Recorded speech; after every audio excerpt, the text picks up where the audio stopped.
Oi, gente, Roberto Reilo Bíscaro aqui, para melhor entender o comovente e excelente filme A Colmeia, que tem no catálogo da HBO Max, especialmente para as pessoas mais jovens, é preciso dar pelo menos umas duas contextualizadas.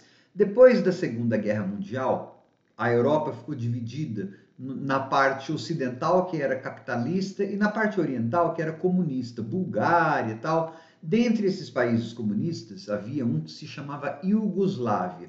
Com o fim do comunismo, lá no comecinho dos anos 90, final dos anos 80, comecinho dos anos 90, a Iugoslávia desintegrou-se. E aí onde você tem a criação desses países que hoje em dia vocês conhecem, vocês jovens, né? Sérvia, Bósnia, Macedônia, Montenegro. E durante os anos 90 houve muitas guerras naquela península. Esses países todos estão numa península que se chama Península Balcânica, são as Balcãs, tá?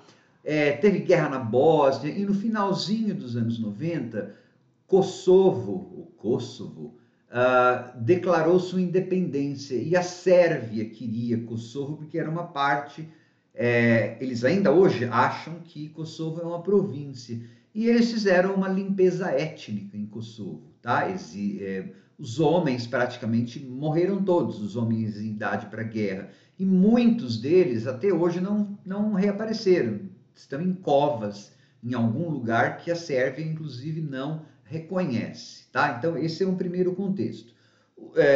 Vai se passar essa história, a colmeia, alguns anos, 7, 8 anos, depois dessa guerra, depois dessa limpeza étnica, quando as viúvas das aldeias, das cidades em Kosovo, ainda estavam procurando pelos seus maridos, né? Você vai ver lá a primeira cena, por exemplo, são 2 caminhões de gente morta e a protagonista procurando nas sacos de defuntos se ela conseguia encontrar o cadáver do marido dela que estava desaparecido. Outro contextualizador é o seguinte: ele é um típico. Ele é um filme de empreendedorismo, é uma história para se sentir bem, é uma história daquelas de superação, de Davi lutando contra Golias, só que não está feita nos moldes do cinema de Hollywood. Então você não vai ter musiquinha incidental te ensinando quando ficar com suspense ou quando chorar. Na verdade, acho que quase nem tem música no filme, a não ser quando as personagens, tocam alguma canção, né? Isso está presente no tempo diegético. Parece ser uma decisão das personagens quando elas vão ouvir música. Então, esses dois avisos são importantes para você não esperar assim uma daquelas produções de Hollywood onde tudo vai dar certo e todo mundo vai viver feliz porque deu certo o negócio, tá? Uma coisa não anula a outra, né? Você dá certo nos negócios, ou lutar para ficar independente, ou lutar contra a dor, não anula o fato de que você tem dor, tá? Então, dois elementos para você pensar a respeito. Antes de continuar, gostaria de convidá-los a se inscreverem no canal Robertando, curtir os vídeos, compartilhá-los, eu agradeço. É um filme de estreia de uma diretora de Kosovo, né? Naquele país fala-se sérvio e falam-se sérvio e albanês, o filme inclusive em albanês, e é a estreia de uma diretora com um estilo bem naturalista. Você percebe que são as tais handheld cameras, né? Aquelas câmeras seguradas na mão, que focam muito na expressão facial da atriz principal, que é uma atriz albanesa de origem de Kosovo, ou vice-versa. Sei que eu li que ela foi refugiada também. Está muito centrado às vezes na figura dela, então sorrisos ou falta de sorrisos, é isso que você tem que ficar prestando atenção. Ela carrega o filme nas costas, mas as personagens coadjuvantes são muito, muito importantes. É essa protagonista que você vai ver no começo procurando o cadáver do marido dela, que vive numa situação assim. Ela tem esperança de encontrar o marido dela, e ela vive das abelhas, da produção de mel, né, que o marido deixara, ele era apicultor, Depois você vai ver lá no momento do filme ela dizendo que as abelhas nunca picavam o marido dela, mas ela é picada pelas abelhas. Ela vende aquele mel. E um dia ela tem a ideia de produzir, começar uma cooperativa ou produzir um condimento muito comum naquela parte do mundo, que é feito com pimentões vermelhos. É uma massa feita com pimentões vermelhos e algo como berinjela, algo assim, tá? Só que é uma sociedade extremamente patriarcal. Estamos falando da Europa do século XXI. Isso que é interessante, né?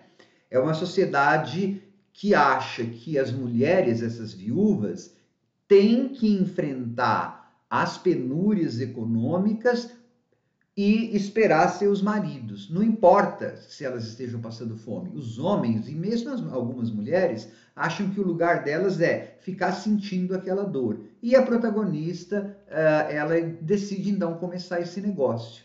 E então ela vai ter que se desafiar não só a sua própria comunidade, que você vai ver que vai reagir com pedrada, com tentativa de estupro, enfim, mas também contra a própria família dela, inclusive contra a própria filha, porque essas coisas às vezes são internalizadas. E aí você vai ter a construção de uma personagem que está esperançosa, esperançosa por encontrar o corpo do marido ou encontrar o marido ainda vivo, mas está triste, só que ela não tem tanto tempo assim para ficar externalizando, né, ou chafurdando nessa tristeza ou nessa esperança. Ela tem que fazer dinheiro, ela tem que ganhar. Isso é baseado em uma história verdadeira, tá? Depois eles dão os detalhes lá no fim do filme. Então, ele é um filme de estrutura, entre aspas, bem simples, com um toque naturalista. Você não vai ter aquelas coisinhas bonitinhas de Hollywood para ficar todo mundo lindo e todo mundo, tá? E você vai ter uma colmeia, na verdade, o desenvolvimento da colmeia vai ser, na verdade, não as abelhas que ele cuidava. A colmeia é aquele centro, a casa daquela mulher é que vai se tornar uma colmeia para outras mulheres. Ela vai empoderar-se e ela vai virar uma abelha rainha. Só que mesmo virando uma abelha rainha, isso não quer dizer que ela esqueceu a dor, que ela esqueceu. Então, ele é um filme naturalista, ele é um filme realista por conta disso, né? Ele não tenta embelezar a verdade dos sentimentos, tá? Ela é uma mulher estoica, ela é uma mulher quebrada, ela é uma mulher economicamente arruinada, que tem que sofrer preconceito cultural por todas as partes, só que ela tem que ir à luta, ela tem que, às vezes, não sorrir, porque ela não pode. Só que você perceba, tenta perceber cenas pequenas, tudo é importante nesse filme.